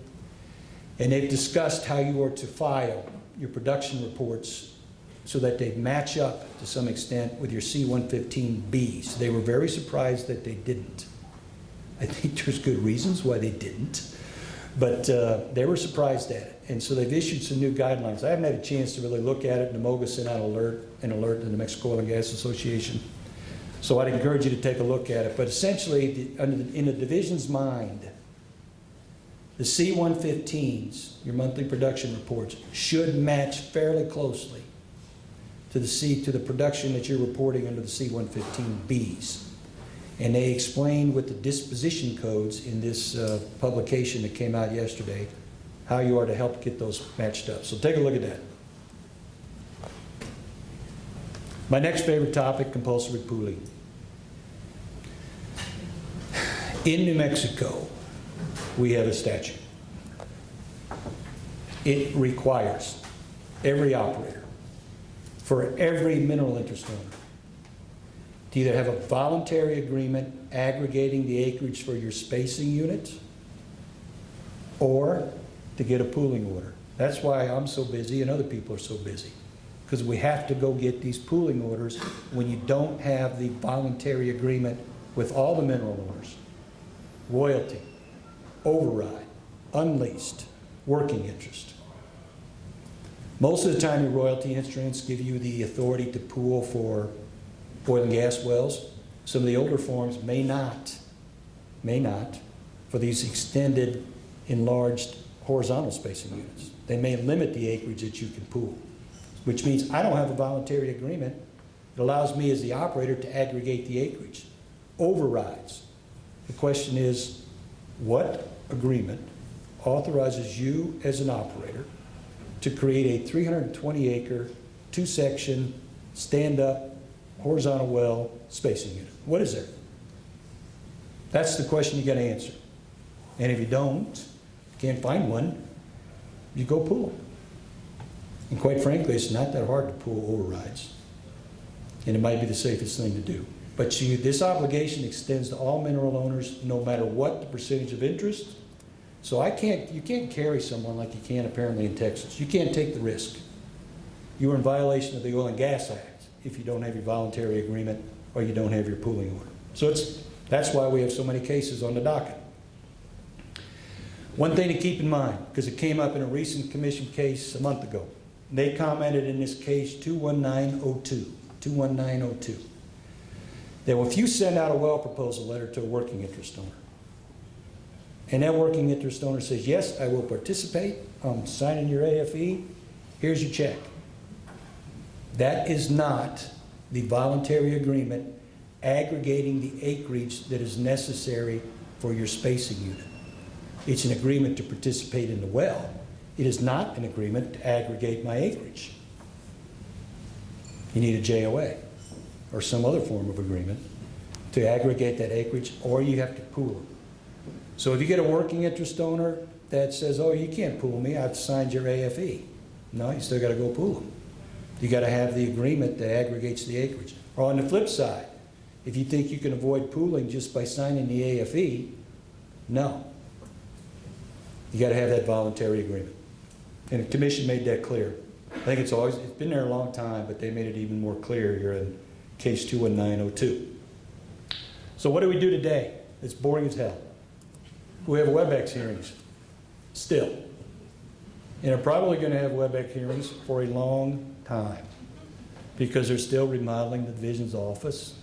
They don't have a hearing room. They started remodeling the hearing room that a lot of you have been in for a number of years, and they found asbestos. But we're all still alive, so it may not be too bad. But nonetheless, they found asbestos. So we still are in this WebEx hearing construct, and are going to be for a while, which means it's by affidavit if it's uncontested. You put together your affidavit for your land person that hits all the touchstones. You put together your affidavit for your geologist that hits all the touchstones. I present them at the hearing. There's hardly ever any questions, and your case is taken under advisement. If you have an objection, this is where the game comes in. If you have an objection by a party for whatever reason, they don't have to really articulate one, they just have to object. If you have an objection, then your pooling hearing that you were hoping to have becomes a status conference. And the status conference is to determine a date for a contested hearing by WebEx. And the contested hearing is usually on a regular hearing docket day, so it's every other Thursday. The problem is their dockets have gotten so long that probably tomorrow, for any cases that are contested, they're going to be scheduling them in July or August for a contested date. And the only exception to that extended time frame, so that's another, 2 or 3 months before you even get to hearing. The only exception to that is if we can convince, or you can convince, or somebody can convince the division that they could fit it onto this docket or to hold a special hearing day. And they will do that in certain circumstances. But keep this in mind if you have a party that's objecting to pooling, because this can upset your whole timeline. Once you get your contested hearing set, then they will issue a scheduling order, and you pre-file your testimony. Pre-file your written testimony, you pre-file your exhibits 7 days in advance of the hearing. Then the witnesses get to sit in their office and show up by video, and they are subject to examination by the other side, by the examiners, about their testimony, about their exhibits, or anything else that's relevant to the generally competing pooling proposals. Okay? So that's how it works. Then you can generally get your order. I have 30 to 60 days after the contested hearing. I'm afraid that I'm seeing lately, because they've had some departures, it might be even longer. I'm hoping it's 30 to 90. So I still have 30 to 60. I'm bumping up against that 60-day period on some contested cases, still haven't got an order. So it might be longer. It might be longer. So what do they look at? That's what people ask me all the time. It's been in a division order for quite some time now. And this is, what I'm putting up here is their language, not mine, okay? But this is what the division and the commission has articulated as important when I get into a competing development case, a competing pooling case. A comparison of they say geologic evidence, I can tell you it includes engineering evidence, okay? Who's got the best plan to get the product out of the ground? What's your well length, what's your well spacing, what are you targeting, how are you targeting, what kind of fracs are you gonna use, et cetera, et cetera. All that stuff that falls into that bucket of who's got the best plan to get the oil and gas out of the ground.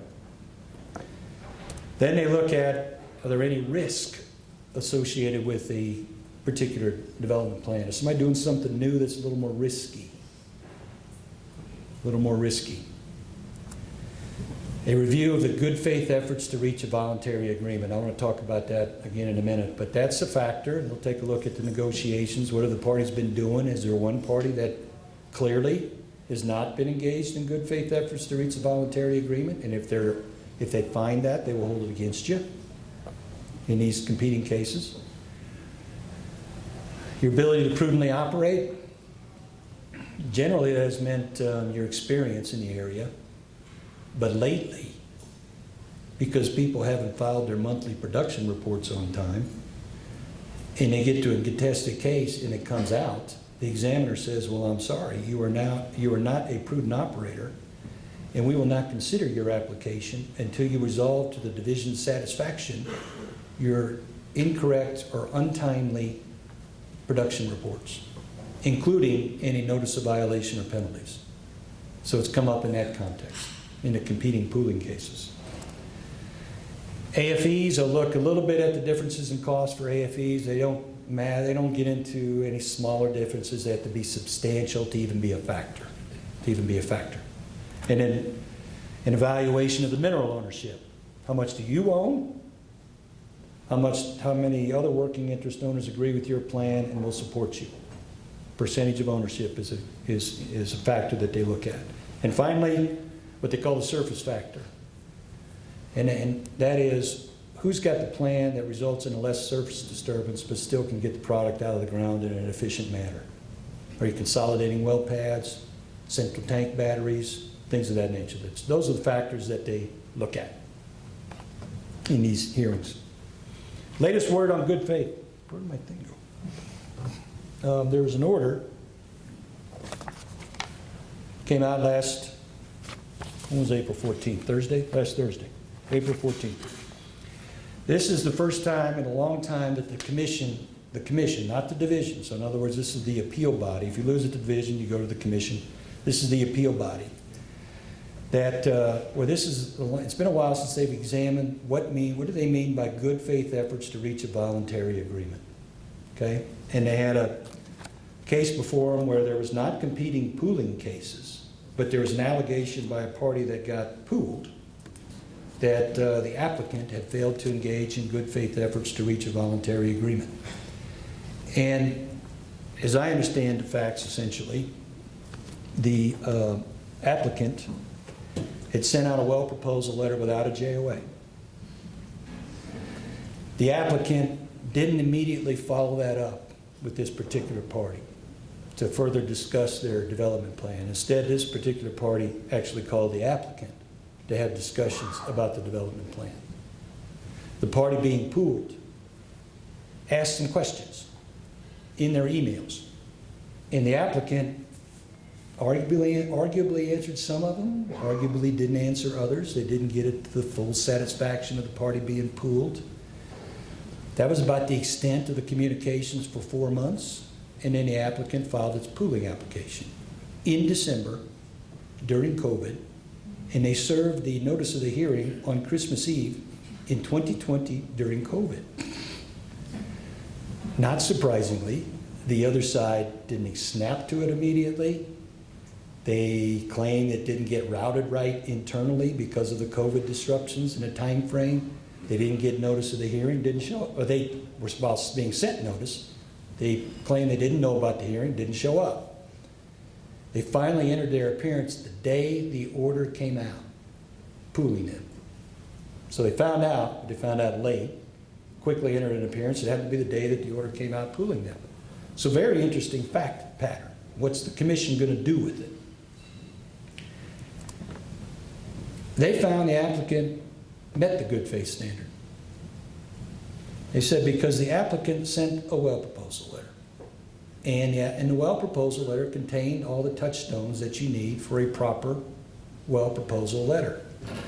And because there had been at least some communication by email between the parties before they filed their pooling application, the commission said they met their good faith obligation. And they actually cited to a division order that's been there for quite some time. It's been there for quite some time, R13165.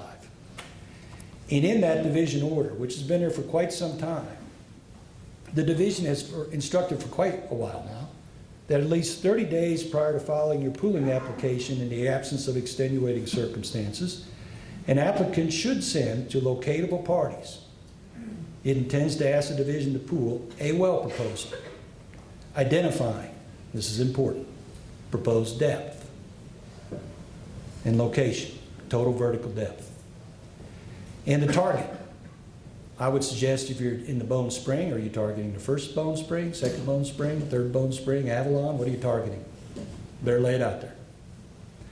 Together with an AFE, authorization for expenditure for the well. The well proposal should specify the footages from the section lines of the intended location, and in the case of a directional well, of the intended point of penetration and bottom hole location. This tells you how old this is. They didn't say horizontal well. Okay, directional well. So what does that mean? That means when I send a well proposal letter, I better put a surface hole location with footages and a bottom hole location with footages. On the issue of the JOA, remember the company said, well, they sent us a well proposal, but they didn't send us a JOA. And the commission said, well, that we've said as a division for a long time that a proposed form of joint operating agreement should not be required in every case, but should be furnished with reasonable promptness if requested. And that is still the rule. Still the rule. Now, is it a good idea to perhaps provide some basic terms of a JOA in your letter? Probably. Because the issues of compliance with the more subjective requirements are going to be on a case-by-case basis. So,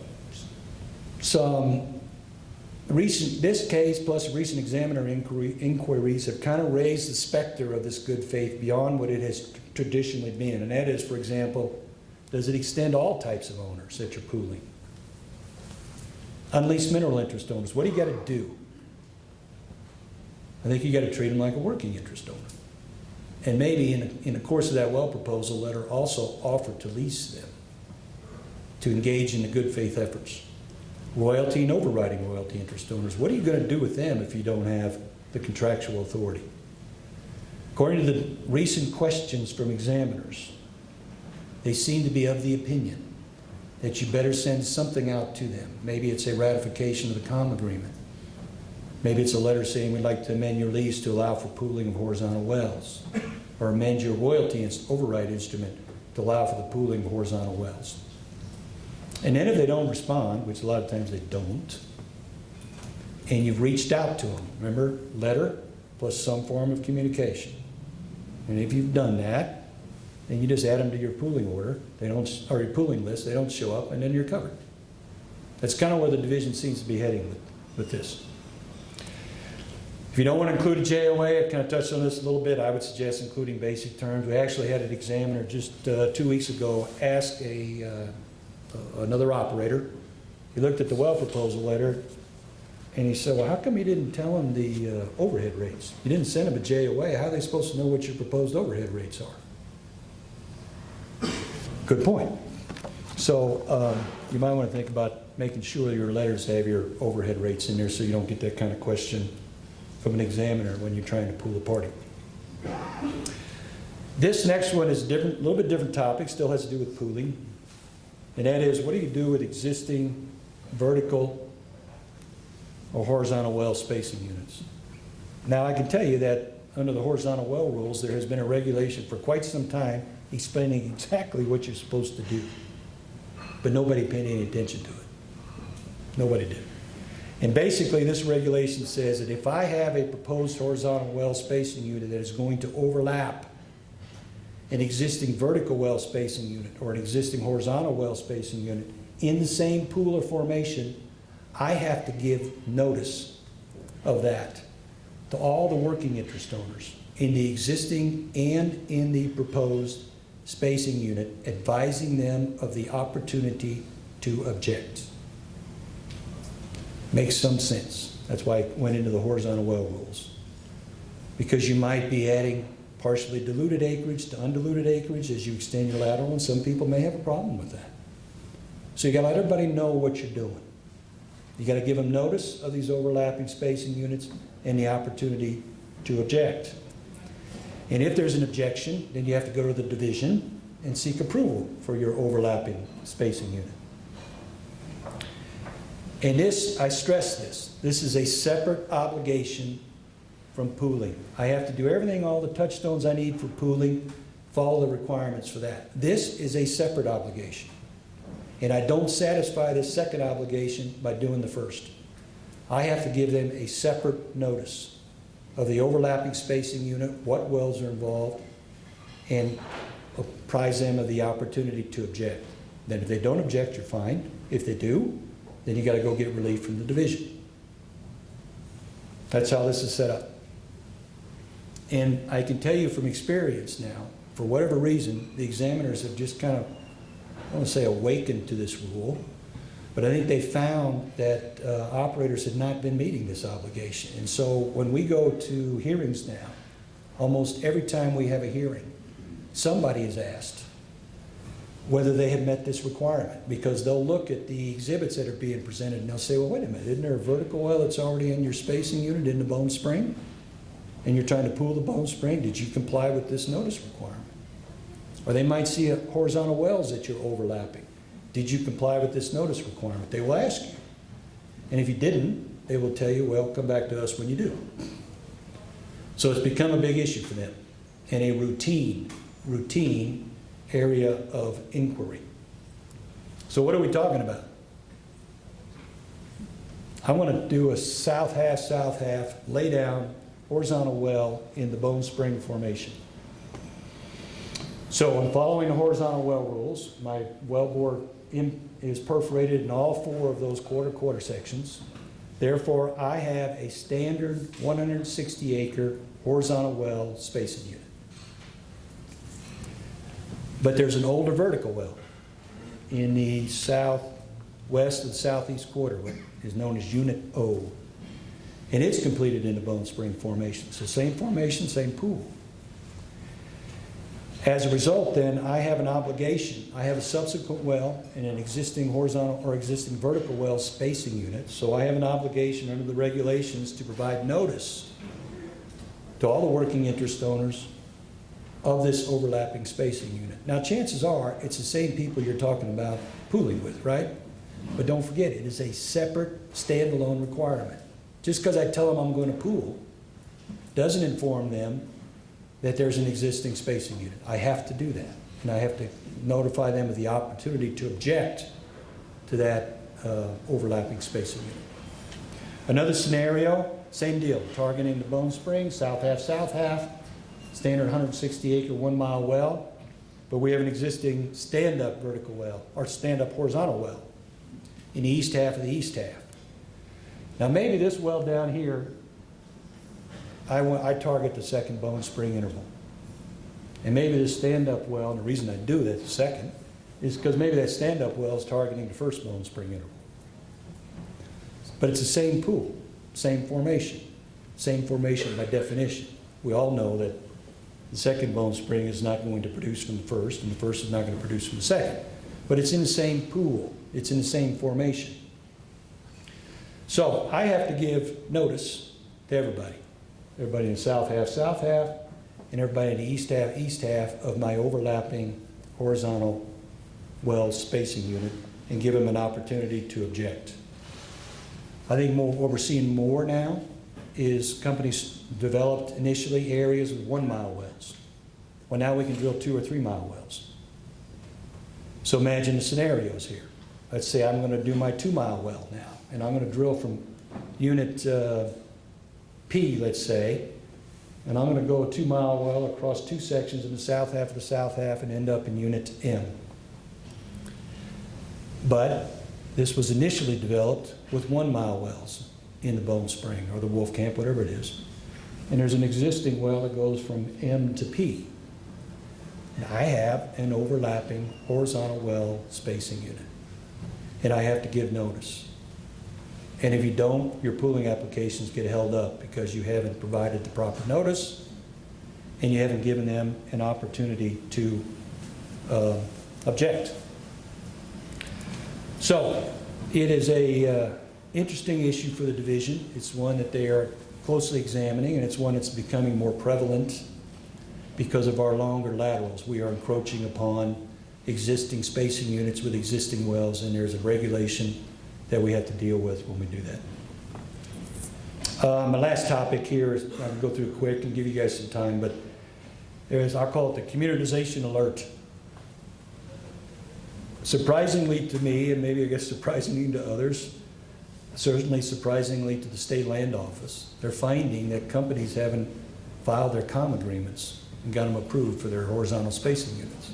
And there's a regulation that requires that when you aggregate state leases or federal leases to create your spacing units, what we just talked about, that you not only have to get your pooling order and you have to meet all the requirements for the Oil Conservation Division, but you also got to get a communitization agreement from the State Land Office or the BLM. And you use state form if it's just state leases, you use a state fed form if it's state and federal leases. But you have to use the correct form, and you then, for the State Land Office, file a communitization agreement that matches your approved division spacing unit. And the State Land Office is currently auditing the horizontal well spacing units out there because they have found that communitization agreements have not been filed or they haven't been approved. And parties are out there producing without a COM agreement, aggregating the acreage. So the State Land Office is taking the position, and they've sent out a nice, I copied an email, I didn't include the operator, but I copied an email that they got from the State Land Office saying you are in trespass. And we believe you may owe additional royalties because you did not file your communitization agreement or it wasn't approved. And you started producing without an approved COM agreement. So, I don't know if you should go audit your spacing units, but I would suggest that as you create these spacing units and you get your pooling order and you do everything you need to do with the division, make sure you don't forget the communitization agreements that the State Land Office requires. And I can tell you, all it is a filing fee and the form, and it gets rubber stamped, but it is a process. And you need that before you can, or you need that to avoid allegations like this. Is it trespass? I don't know. Can they demand additional royalty? Maybe. Maybe. Nobody's fought them on it yet. They're trying to cooperate with the State Land Office, and I think the State Land Office is being pretty cooperative. But it's an issue. It's an issue that's out there. Okay? That's all I got for your spring break. Thanks for having me.